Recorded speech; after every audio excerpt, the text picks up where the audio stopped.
Kita ni kan susah buat simpanan.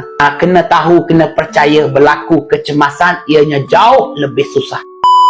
Sebab tu kan untuk kita buat bisnes kan, sedikit penerangan tentang bisnes kepada tuan-puan. Tuan-puan, untuk kita buat bisnes ni kan, waktu yang paling sesuai untuk kita buat bisnes semasa kita tidak memerlukan bisnes itu.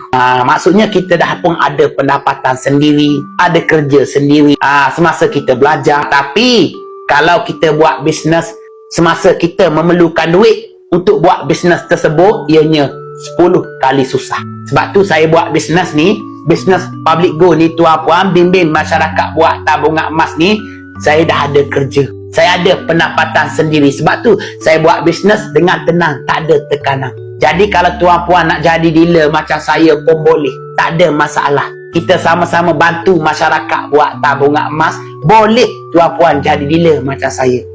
Buat bisnes semasa kita tidak memerlukan bisnes, InsyaAllah kita buat dengan tenang. Tapi kalau kita buat bisnes memerlukan duit, bisnes untuk memerlukan duit, buat bisnes tersebut ianya 10 kali susah. Kita tekanan, kita buat dalam tekanan. Jadi tuan-puan, kalau nak jadi dealer macam saya pun boleh, tak ada masalah. Cuma tetap kena buka akaun emas secara percuma.